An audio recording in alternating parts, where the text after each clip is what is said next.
I'm waiting until my clock turns to 6 o'clock, and it's close enough though. And so welcome to the August Association meeting. Thanks for coming. We have a fairly full agenda.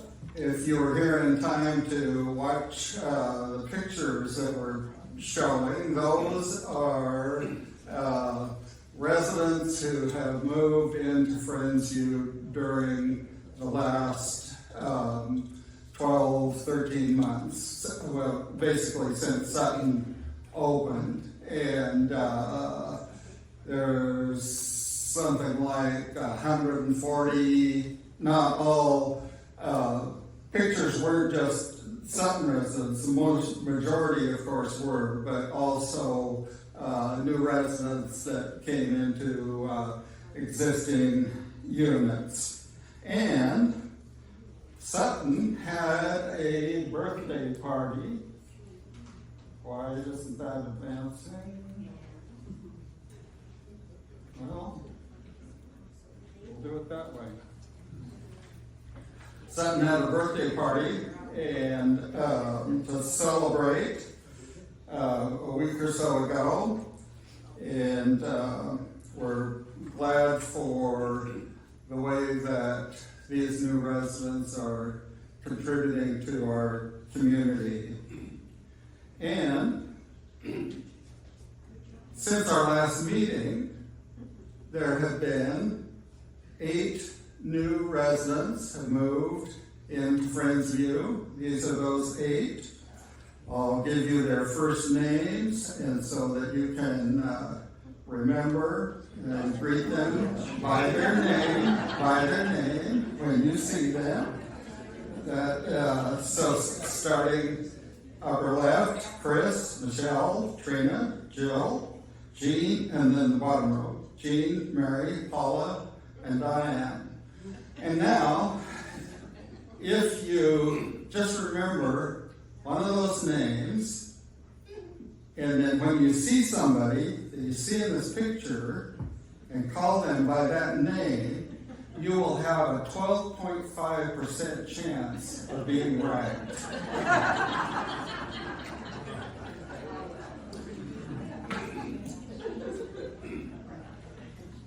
We have a fairly long agenda, and both Bill Rourke and I appeared twice on this, which may give you some cause for concern. Oh, no, hey, that's not yet. Sorry. Come on. Just trying to jump the gun there. I've done assigned seating up here so that from your left to right, you'll know how we're progressing in the agenda by where the empty seat is. And so that will give you a little bit of a forecast, and don't start comparing the clock and where the empty seat is. So we start with an opening prayer, and with that, a little reminder that we were all once young.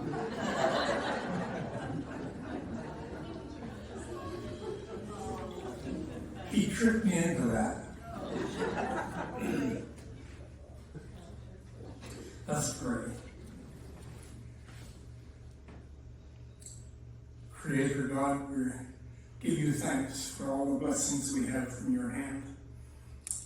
We recognize so many things for which we're grateful, including many things here at Friendsview. And we just want to give you thanks for those things and ask now for this evening's time that you would pay attention to us.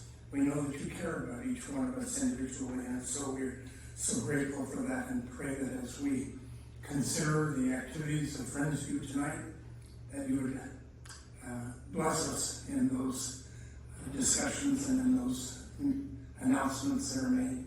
We appreciate that, and thank you again for all your blessings to us. Amen.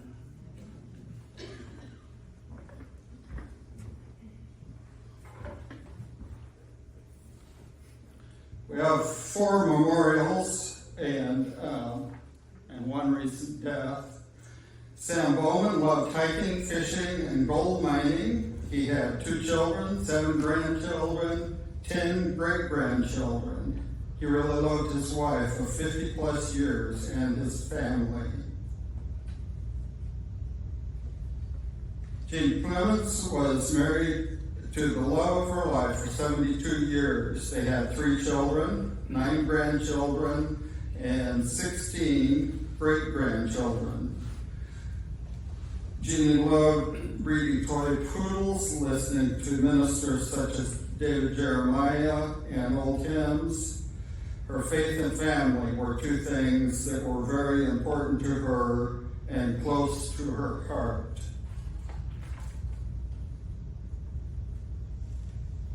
Ilene Ogier was a music, art, and penmanship teacher for 4th through 6th grade at a small school. Irene loved to play the organ, read books, look through photo albums of her family, enjoy good food and coffee, and especially spend time with her family. She had 4 children and 7 grandchildren.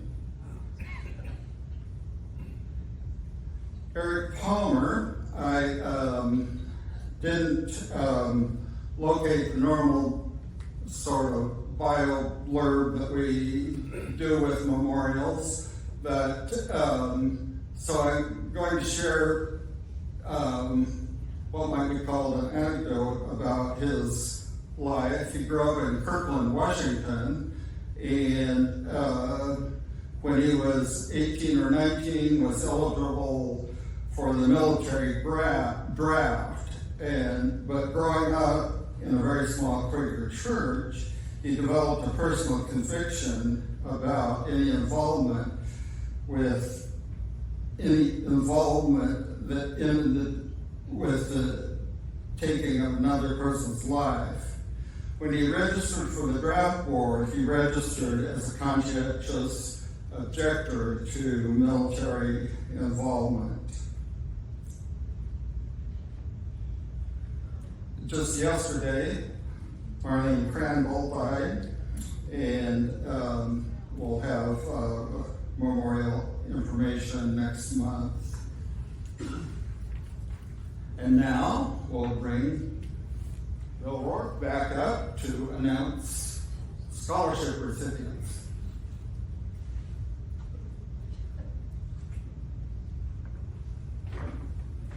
Come right up, Elizabeth and Katrina here to the platform. Kyla Spencer might be here tonight, but I don't see her yet. If she's here, she should come right up here now. I'll introduce her, and then I'll let the other folks introduce themselves in alphabetical order by last name. That's the way the slides are. Right, Dan? Kyla Spencer, who's not able to be here tonight, is interested in becoming a CNA. She is now a resident assistant in Ed Hauser in our health center areas, and her real claim to fame, from my perspective, is that she thinks she's working in the best health center that she's ever seen. She really loves our memory care center, although she has an idea that it'd be good to have a church service in our memory care area sometime along the line. That'd be a good thing to do. But she loves it here and really loves our memory care area, and so we were happy to give her a scholarship to help her get her CNA certification, which is not only a benefit for her, but it's a benefit for all of us who might use her services in health center in the future. Now I'd just like to have Elizabeth Todd come and share what she does around here and what she's doing with the scholarship. This is a surprise. I wasn't expecting to speak.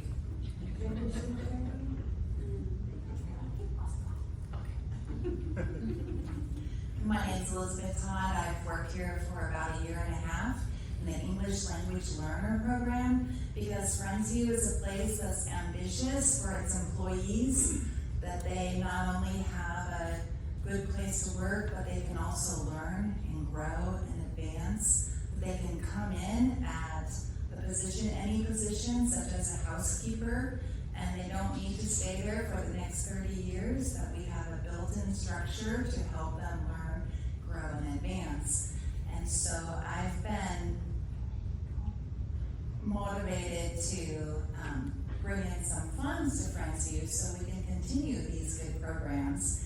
And the scholarship committee is helping me do that by taking a class in grant writing. Thank you. I want to say one more thing about that. She's already written a grant or two and is responsible, perhaps solely and maybe at least in part, for over $38,000 in grants that she's already acquired for Friendsview program. Katrina Westbrook. Hello, I'm Katrina Westbrook. I'm the HR generalist here at Friendsview. Been here about 5 years. Some of you have seen my name up here before as receiving a scholarship, so thank you for being a part of helping me grow as a leader here at Friendsview. My most recent scholarship that I received is to attend what's called Friends Service Alliance Leadership Academy, and it's to learn more about Quaker and becoming a better leader here at Friendsview. So thank you very much for your help with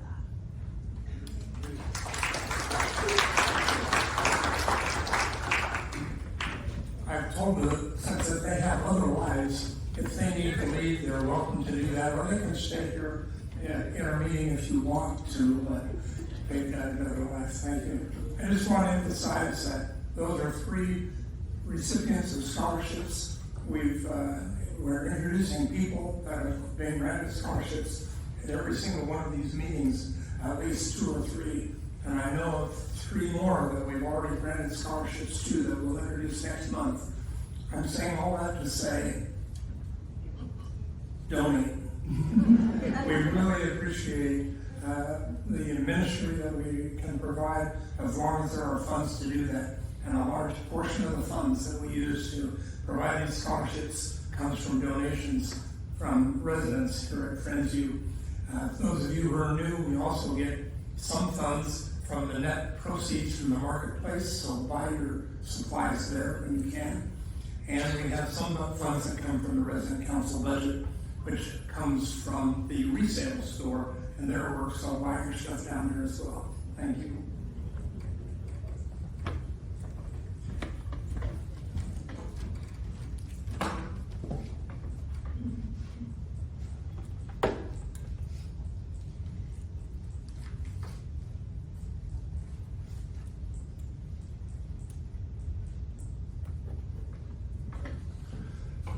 I remembered why the clicker wasn't working. You lost it. Yeah. You lost Oh.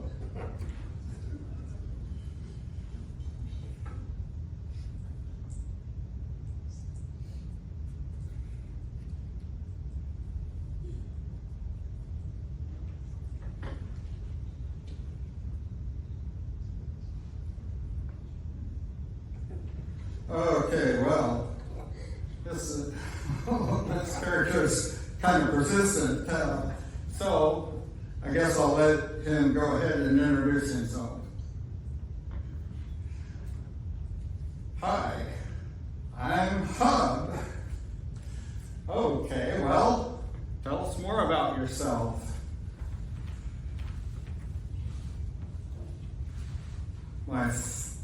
He doesn't talk, so I'll say his words for him.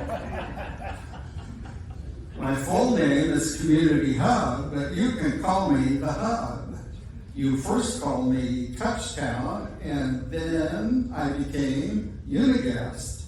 Those names don't really fit with who I am. I'm the place where you all come together for all kinds of information and connection. Events, dining menus, directories, and more than what I have time to share. When it comes to information, I'm the hub. I'm part of your community, and I want my name to say something about what I do here.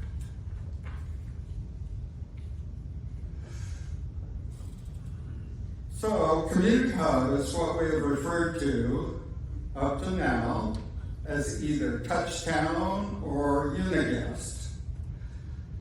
You no longer need to say Touchtown and then correct yourself and say Uniguest or Uniguest and wonder which way is correct. It is now our Friendsview Community Hub, or simply the Hub. I'm still showing these three icons because on your computer or on your cell phone, the icon will still be either the Uniguest logo or the Touchtown logo, but we will just know that that is the way to get to the Friendsview Hub.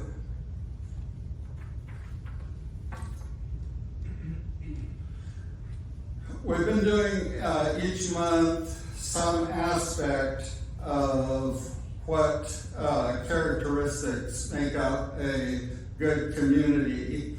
And we're not going to spend much time on this month because we have a rather full agenda. But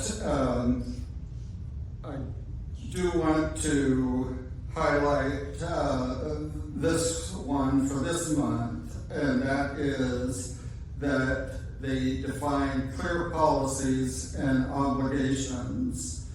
And all of these things, if you want to just take a moment to look at these various characteristics, all of these things manifest themselves in multiple venues here, both in our neighborhoods, in our resident activity groups, in our community life programs, and the way that we work together as a community enriches our lives and is a good example to all those who observe this community.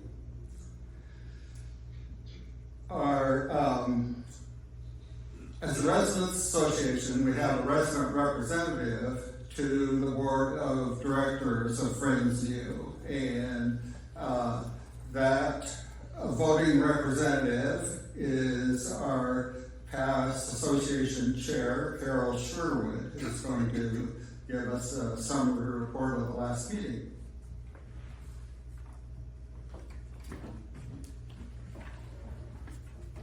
Good evening. So the board last met on January 23rd, 2024, here on the main campus of Friendsview. And in a word, the tone of the board meeting was, things are looking good. In fact, they looked so good that I actually saw Roger, maybe not Roger, but Todd certainly raising some fists in the air. And he didn't lead a cheer, but he came as close as he could get to doing that. You might notice that I didn't say things are looking really good. And I didn't say that because I think Roger and Todd will both elaborate a little more about the fact that we don't want you to think we're going into next year with enough money that everybody's going to get everything they want. So we're just going to say they're looking good. Todd reported that the end of the year cash on hand debt ratio was met with days on hand to spare with cash. The short-term debt accrued during recent construction has been paid off. The budget for next year was approved and efforts have been made to make it a more meetable budget. COVID expenditures and adjustments have made the last 3 budgets really difficult to project. Efforts are being made by the Finance Committee and the board to work on ways to decrease the likelihood of future close calls, such as was experienced after COVID, and to increase the long-range security of Friendsview, and I think Dale's going to talk some more about that as the board chair. Dining services and health services reported that they've been fully staffed. Plans are being made to increase the number of memory care beds since requests for these beds have increased both in-house and by direct admit calls. Residency planning has done a fantastic job this past year to both help us reach the point of stabilized housing in Sutton, but also to sell residencies that were already in place on our campus. And I just want to give you a few facts that demonstrate what residency planning has done this past year. Sutton Terrace only has 9 units remaining unsold. Creekside has 20 open units, 2 are used for staff housing and 6 are reserved. Cherry Street Village is full. Gardenside has 1 open unit. Meadowway has 1 open unit and that's reserved. Pennington Terrace has 6 open units, 5 of those are reserved. Spalding Oaks is full, Springbrook Meadows is full. Since August 1st of 2023, residency planning has facilitated 103 moves. That's in 1 fiscal year. That's a lot of work. A lot of work helping people in, a lot of work selling units. And so nobody from residency planning is here. But if you see them in the hall, if you see them going about doing their business, give them a pat on the back. And if you want to give them a hand of applause, even though they're not here. So I think we need to congratulate all of the Friendsview administration who have worked so hard to lead their staff to such a place where things truly are looking good. Thank you.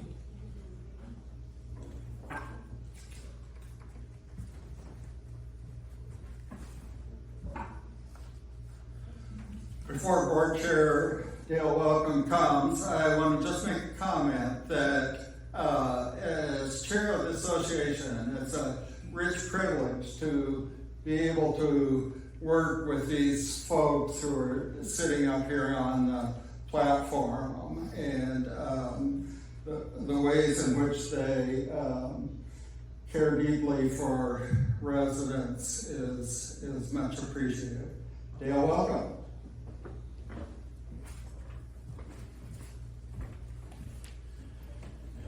I was surprised that when Bill asked for donations that he didn't immediately turn to me and ask me for a donation. Bill, this is one of the rare times that I have any cash at all in my wallet, so this is for you.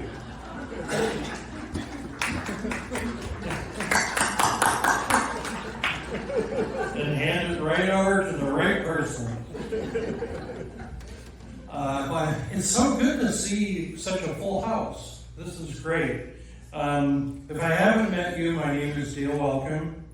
I'm the new chair of the board. I began in January of this year, so we've been through 7 or 8 months so far. And I'm appreciative of Dan to give me a few minutes to come up and give you a few updates and a perspective from the board. First, I want to say you have an excellent board of directors. They work hard, they put in a lot of time, a lot of thought, and a lot of intelligence, and I really appreciate all of the work that they do, and their foremost thought and intention is residents, so you can be assured of that. There's 2 topics that I want to update you on tonight, and that's the development of Friendview's new 3-year strategy. I'll talk a little bit about that, and also just give you a few words on the financial status and stability from the board perspective. So one of the objectives that I had personally coming in was to refresh and put in place a new strategy. The expansion and that whole plan and strategy dates back to, I think, 2014, and now we're seeing the culmination of that, as Carol pointed out, with the facility filling up. So I formed a subcommittee of the board, and that subcommittee has worked pretty hard. We've had 2 resident representatives on that. Dan and Carol have provided their input. And we've got a pretty solid draft put together. It's been vetted by board members, the resident council, SALT, and we've incorporated that input, and we're looking, and hopefully we'll get that strategy ratified in our October meeting. One thing that we didn't purposely address was Friendsview's vision, mission, and values. We felt that those continue to be the North Star, the guidance on Friendsview and what we intend to be, and the strategy is intended to fit underneath those to provide direction for the next 3 years. So there are 5 things that we came out and focused on as a strategy.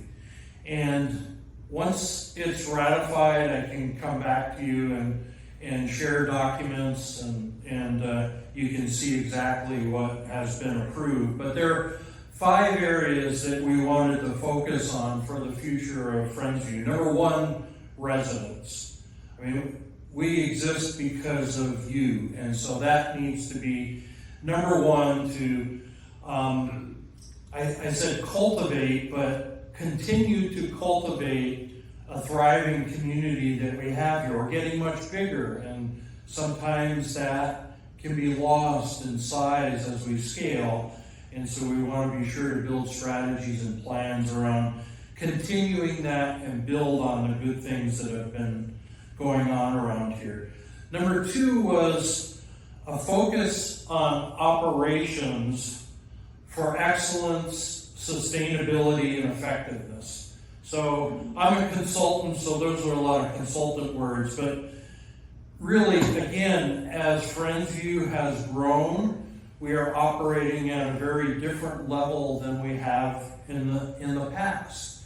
And so we want to be able to ensure our operations and all of the systems and processes we have as an organization grow and go along with the size that we're moving towards, because we want to be able to achieve long-term sustainability, both financially and operationally. So that's what that strategy will focus on. The third is around healthcare.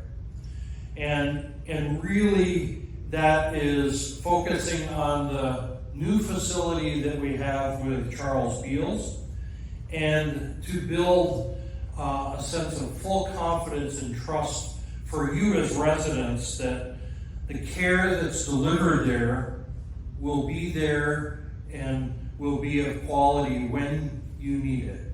And we have a beautiful facility and lots of good things happening there. If you haven't been over there, get over there and meet the residents that are there. But we want to continue to build on that in our strategies. The fourth is around employees. Other than residents being number one, our employees are an integral part of what makes Friendsview happen. And so we want to ensure that we provide a culture and environment for employees where they can grow, they can thrive, and really contribute to the culture that we want Friendsview to be. Lastly, we came up with a strategy around innovation, and that's kind of open-ended, but going forward, the senior living industry is changing a lot, and Friendsview is changing a lot. You know, our new residents coming in are younger, they have different expectations, and the industry and the needs of our residents is changing, and we need to be able to innovate to meet those needs and meet the demands that we have as a senior living organization. One good example of that is the strategy that SALT has come up with in terms of transforming the first floor of the Charles Beals Plaza for memory care. That wasn't the original plan, but that's part of where the demand is, and it was decided that was a good need and a good strategy to have for us going forward. So that's the kind of innovation and creativity that we're really looking for, and SALT really fulfilled that strategy even before we even approved it. So those are the 5 areas: residents, operational excellence, the healthcare in the Charles Beals Plaza facility, our employees, and innovation. Those are what the 5 strategies are kind of centered around. So once we get that approved by the board, I'll come back and we can talk about that further. Just quickly, I wanted to just transition and give you my perspective and the board's perspective on Friendsview's financial status and stability. We've talked a lot about that. I have a lot of residents that ask me about it or are concerned about it. And first and foremost, I want you to know that the board is acutely aware and engaged in the financial conditions of the organization. Roger will attest to that. But as our role as a board, we are a strategic and governance board. And so we look at it, and I look at it from a perspective of ensuring the long-term financial stability of the organization for us to fulfill the promise that we've made to you. And so we do pay a lot of attention to that. We have a lot of good news. Carol kind of pointed some of that out in terms of how we're filling up to near full capacity, both our expansion and some of the other occupancy that is available. We met our bond covenants. That is a huge deal. Thanks to Todd, Roger, the finance team, and the entire SALT team, because they all contributed to making that happen. So that's a pretty big deal. We put a lot of effort into the budget, Roger and his team and SALT, and the board approved that. So we have our operating plan going forward for next year. Carol mentioned paying off short-term debt. And this year, 2024-2025, is going to be a pivotal year for Friendsview to shift financially to really move us into long-term sustainability and stability. So it's a real critical year. But with the budget in place and some things that are coming, I think we really have the capability to be able to do that. The Finance Committee is now meeting monthly, to stay abreast as we pivot through this coming year. We'll have our financial audit. We've got an actuarial study that will be done this year that really attests to the long-term sustainability from an actuarial perspective to be sustainable. And then there are some things that I've asked Todd for in terms of rather than short-term forecasts, but long-term forecasts that we can use as a board to start planning over this 3-year horizon that is mapped out in our strategy, as well as looking at the planned uses of entrance fees as we go forward. So those are some things that are happening and that are going to happen. But again, I want to assure you and just kind of brag on the board that we have, because they're extremely hardworking and dedicated to a focus around residents and the culture and the community that we have built here at Friendsview.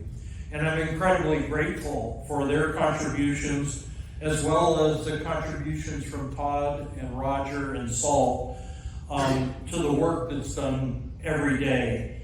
And I'm just excited about for the next 3 years and what will happen across that strategy and what will happen in our community. So with that, thank you and blessings to all of you.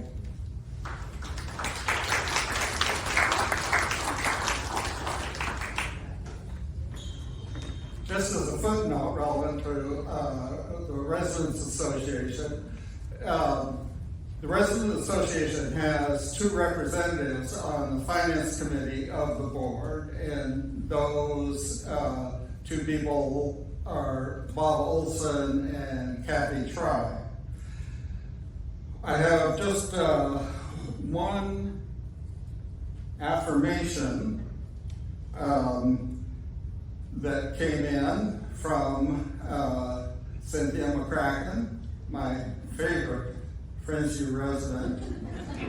And she says, I appreciate the many hours, excuse me, the many hours Shirley Wilson and Sue Pruitt have put into improving the quality and effectiveness of the resale store. Their leadership has facilitated significant growth in this vital aspect of our community. And Brian Smucker has contributed his time and expertise for improving the shelving and layout of our store. And many other resident volunteers contribute on a regular basis, working in various roles to assure the success of the resale store and periodic garage sales. So, I want to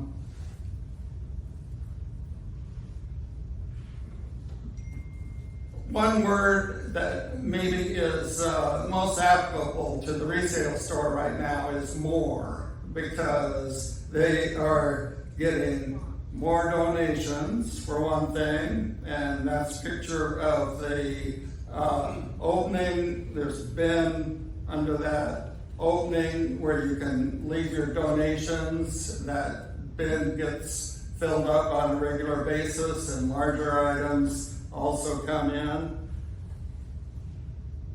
More donations means more sales, more income. Those are the number of digits, counts pennies, which they do. There are 6 digits there as far as average monthly income from the resale store. About $3,000 a month. Is that about right, Sue? Shirley. Okay. She's the numbers. I think it's right. 3, 4, might be 4. More space. They have needed more space, and in the reconfiguration of the lower level, the space that had been the storage of permanent records, those have been relocated, and this space right here is going to be coming available for them as they need more space for merchandise and for their work. And then I also have some more pictures of how much stuff they are processing and how much inventory they have. And the one picture up here is a storage room that they have for when they get more stuff than what they have room right now to have out on display, and it's waiting to be processed. More open hours.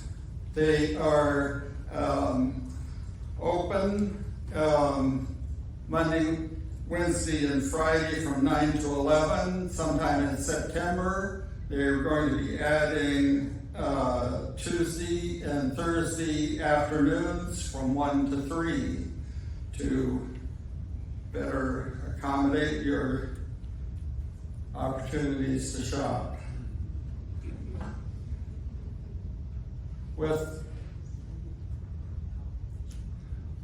all the growth, they need more volunteer hours and more volunteer individuals. Helping with resale and garage sale takes many different forms. They have volunteers who volunteer once a month. They have volunteers who just work for the garage sale. They have volunteers who work every week on a particular schedule. And most people who work there just have really a great time. It's almost kind of like from what I've heard, I haven't experienced it, but from what I hear, it's kind of like a social hour.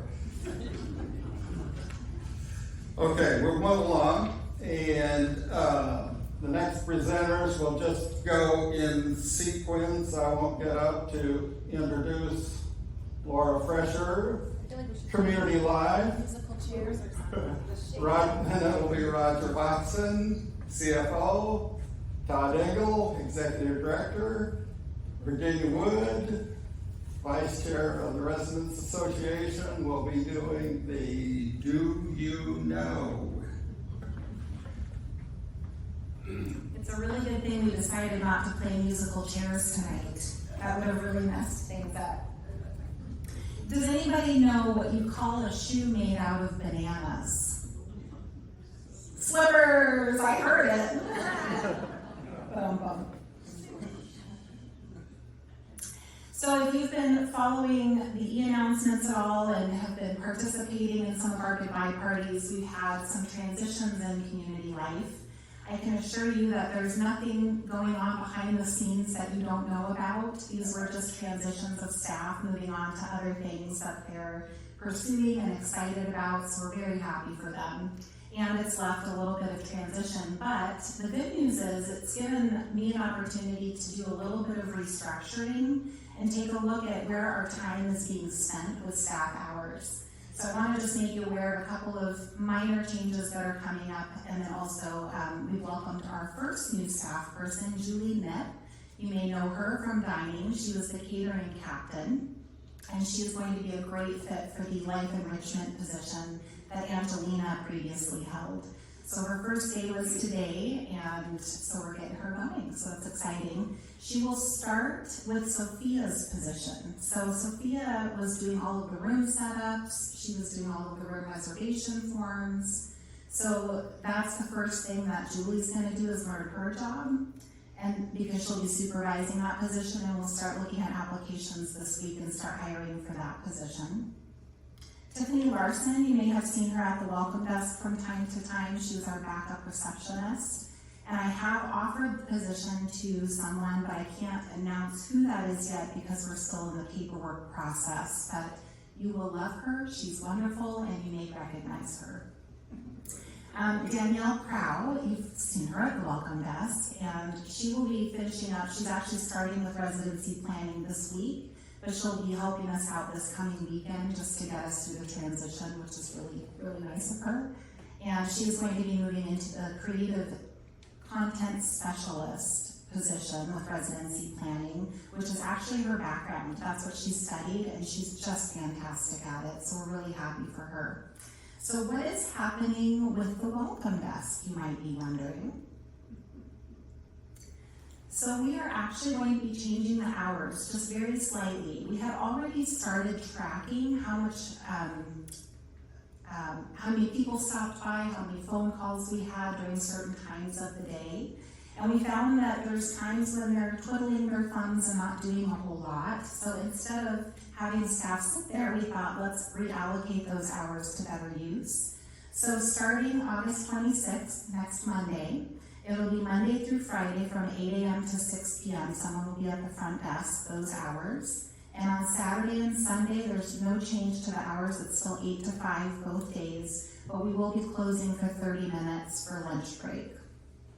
If you have an emergency, that's typically the thing. Like, what do I do if there's an emergency? Well, if it's a medical emergency, call 911. If it's it's not a medical emergency and there's a sprinkler going off that won't stop, or there's water gushing inside the building, you call the welcome desk number, and 24/7 we have an answering service. So if you don't reach somebody who's sitting at the welcome desk, it'll go to them. They will answer and they will say, Friendsview answering service, how may I help you?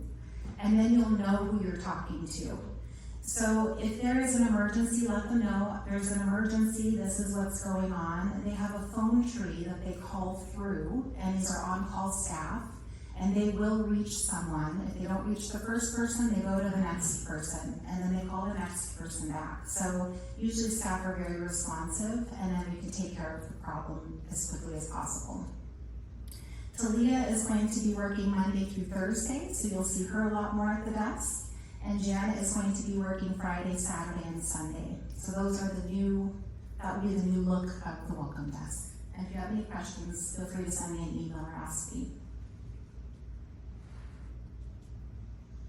And what is coming up? The Holler-In survey is starting next week. You can get the link on the hub. We can officially say that now, very exciting. There will be a symbol that looks like that Holler-In symbol, and you can click on that, and there will be a link that brings you directly to the survey. That's for the independent living. We're also going to be emailing it to you. And if you have a phobia of computers, or you don't like to type, we have people who can help you. So call the welcome desk or stop by, and they can sign you up for a help session. And that will be happening over at Springbrook Meadows and here on the main campus, so don't fret. And for the health service areas, they will be having a written copy, and they'll have people helping them with that process as well. For the neighborhood who turns in, by percentage, the most surveys, you will get an ice cream party. So that will be announced at the September meeting. Yes, the September Association meeting will be announcing the winners. So we look into that and participate. Survey is also coming up on September 11th. That's a Wednesday.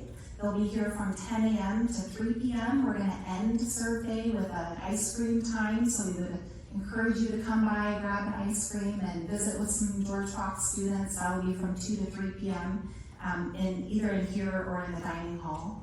And they're going to be all over campus working on different projects. If your neighborhood has projects, I've already received some, but feel free to email those to me, and then we'll be coordinating the students to come help you. That's all from Community Life. Roger, you're up.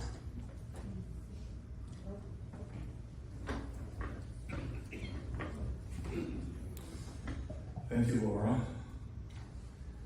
Since we had the donation model for us this evening, we'll give you a response as to what happens when you give a donation. We always issue a receipt for every donation that comes in, whether it's for the scholarship committee or any other group, or just a general donation. And so we've already written a receipt to give to Dale Welcome here. It's not on our letterhead. Here you go, Dale. Thank you, Roger. I have prepared a really fabulous presentation for you tonight about Friendsview Finance. And it had all kinds of charts and graphs and flying colors and tables and all kinds of things. But then Dan told me I had 3 to 5 minutes or something like that. So I've entitled this a short story, and we're going to go right to the end. A couple of things that we've already heard mentioned tonight, and that has to do with our bond financial performance covenants. And there are 2 main covenants that we have with our bond investors. They have been generous and have invested significant dollars in Friendsview, not only for Sutton Terrace, Springbrook Meadows North, and the Charles Beals Plaza, but also for Pennington Terrace, and before that for Creekside and Gardenside and Garden View. So the investors have had over the years a very involved part And so we have a desire and an obligation to provide for them reports and to perform in ways that will ensure to them that they receive a reasonable return on their investment. We have what's called a debt service coverage ratio, and I had planned, Dan, to go into an explanation of what all this means and how we arrive at this number, but you'll have to come back to my presentation in November if you want to learn all of that information. I'll just say that our required ratio is a 1.20 to 1, and that very simply means we need to have $1.20 of income after expenses for every dollar of debt service that we pay. And our projected achieved debt service coverage ratio as of July 31st for the fiscal year 24 is 1.44, and so we're very pleased with that. We also have a requirement for cash and reserves that we can hold either in cash accounts or in investments. That is 180 days of cash. If we didn't receive any income from any source, that we would have enough cash to pay expenses for 180 days, or approximately 6 months. And as of July 31st, we're projecting that we have 200 days of cash and investments that we have in reserve. We still have a couple of accounts to reconcile, and so that's why I'm calling that a projected achievement. At that time, our projected cash and investments balance $12,450,000.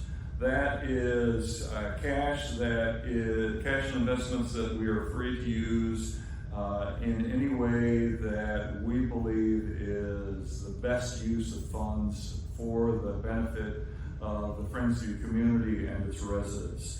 That does not include about $24 million of funds that are dedicated to the expansion project, about about 3.8 million still for work that is yet to be completed, and then also for debt reserves to ensure the investors, in the unlikely chance that we have run short of funds even after 200 days of cash that we have on hand, that we can make our interest and principal payments.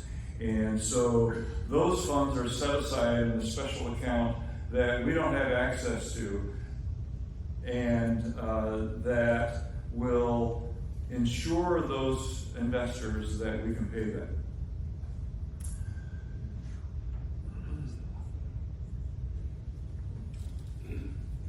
I want to talk a little bit about the bond debt that we have, that those investors have entrusted with us. At the end of the fiscal year 2022, we had bond debt of $164,215,000. I don't know about you, but that seems like a lot of money. At the end of fiscal year 2024, and I'm cheating just a little bit because we're about to make a $3.8 million payment on our debt that will pay off 3 of the bond issues. That brings our debt balance down to $119,135,000. That's still a lot of money, but it's a lot less money than $164 million. We have paid $45,080,000 in debt principal payments in the last 2 years. Primarily, that comes from entrance fees that have been paid by our expansion residents. So those people who have moved into Sutton Terrace and to Springbrook Meadows North, all of those entrance fees were required by our bond agreement to be paid against the debt. And now that we have paid this amount of debt, we have paid off what's called the short-term debt, which was due to be paid over a 3-year period beginning in 2026. But all of that is paid off early, and so we have a relief of expected payments over the next several years that will aid us in not only saving on expense, but enable us to build our reserves. And so it also saves us about $35,000 each month on interest payments. And so that should go into effect beginning about November of this fall. And we have a kind of an interesting relationship with the bank that dictates that things don't happen as soon as we pay the debt off, but that will come back to us, and we will have significant savings over the next year. I'd like to talk about some dynamics that have happened in this past year.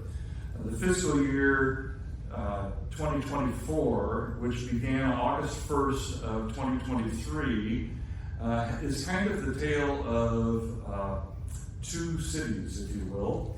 One that runs from August 1st through January 31st of 2024, and the other one beginning February 1st of 2024, running through July 31st. And in that time, we've had a 7% increase in our monthly fee income for February through July compared to August through January. And primarily that has come because we've had new residents that have not only moved into Sutton Terrace, but have moved into our other residences that we have here as well. We've had a 118% increase in entrance fees paid for what we call existing inventory. That's everything that's not an expansion unit. So Sutton Terrace and Springbrook Meadows North are excluded from this, specifically because we had to use those entrance fees to pay down our short-term debt. But the residency planning team met with Todd and I early this year after SALT team had put together some strategies to how to focus in the second half of the year, and they really got excited about what are some things that we could do that would help people not only pay entrance fees, but also come to Friendsview and enjoy the community that we have here.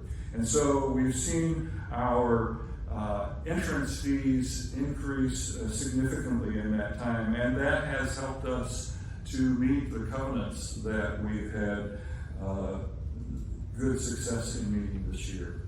At the same time, our expenses have gone down in the second half of the year compared to the first half of the year. And the major player in that has been in the healthcare area, where we've seen a 51% decrease in the use of temporary agency labor for caregivers and nurses and med aides in our healthcare areas, and where we've gone from about $1.1 million expended in the first half of the year to about $540,000 expended in the second half of the year for these temp agency workers. And the great thing about that is those workers are the most expensive that we have, and they provide a quality of care, but not the quality of care that our own direct employees who know our residents and have worked with them for years and years. I can speak to that from experience, since my parents were residents in the old health center for several years, and The one thing that my father always complained about was the fact that the agency workers didn't know my mother, who was suffering from dementia, nearly as well as our direct employees. And so we want to have those, not only because they cost us less, but also because they give greater quality care.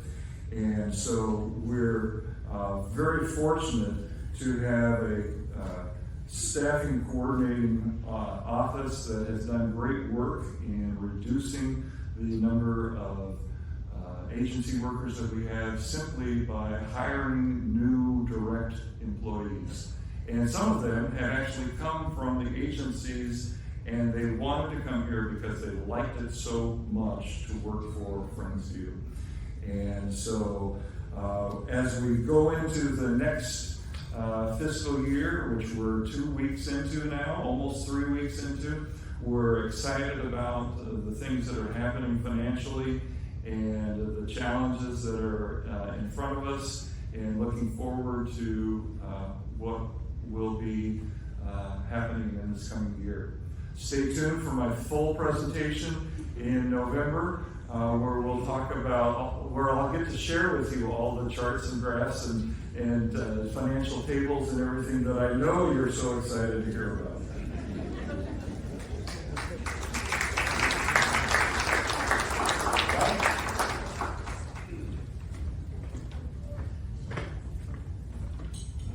Okay, I'm going to try to be fast. I'm going to go through what we've known is called OKRs. And that's objectives and key results. And those are things that we've done to stabilize our finances like we have this last year. But I'm going to mention, kind of go through real quickly our OKRs around operations.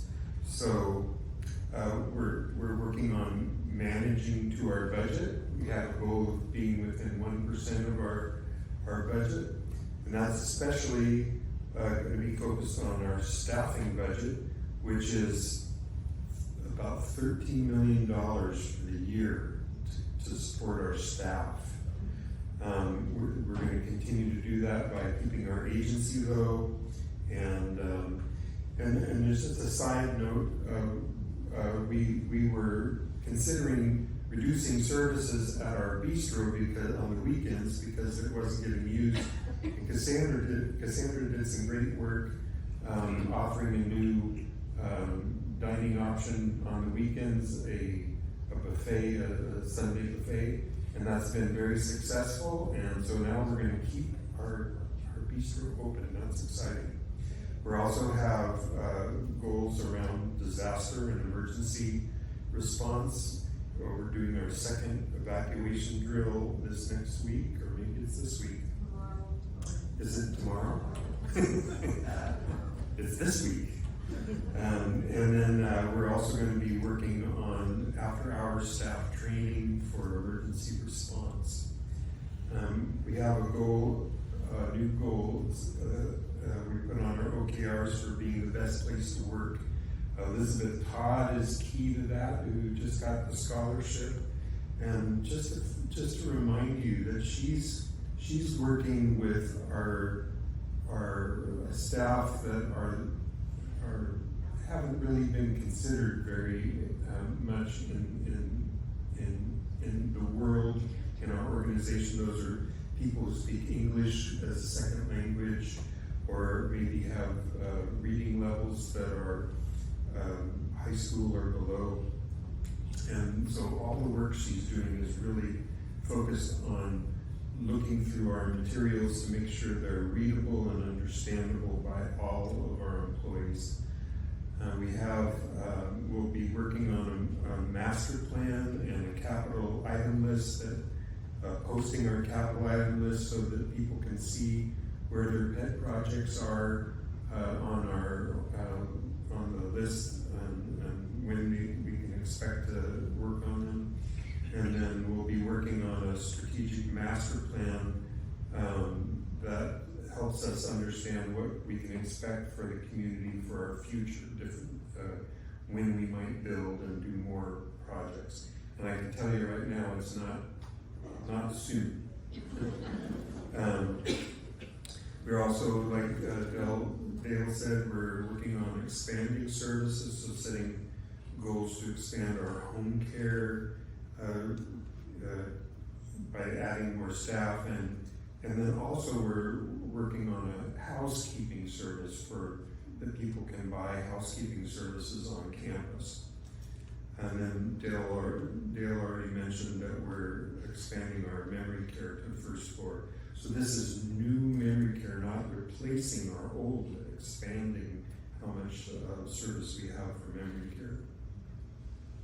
We're also working with the computer lab to set up new space in the Creekside Center, formerly known as the Old Health Center. That's the Creekside Center, that's the new name.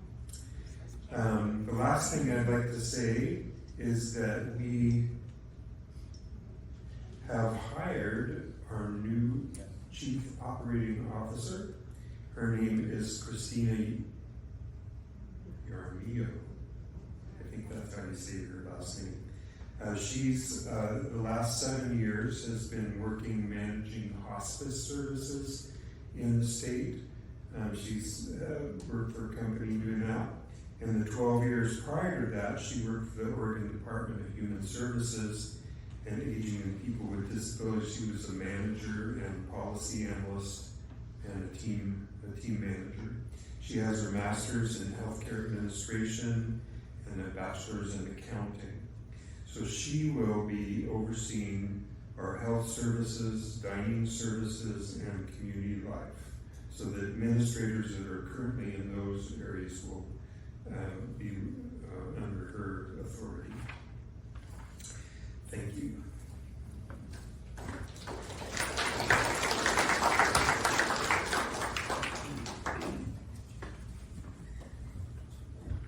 I have no idea what I'm supposed to push. Do you know it's time to go? If you want to know what I was going to say, come back in August 2025. As your vice chair, I really do look forward to serving you, and what you have heard are exciting times.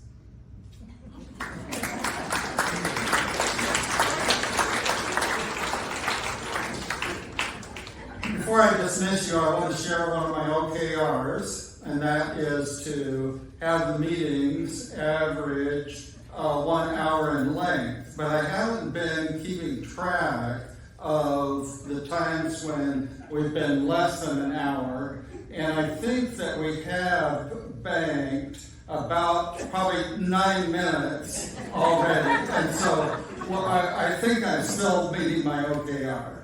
You're dismissed.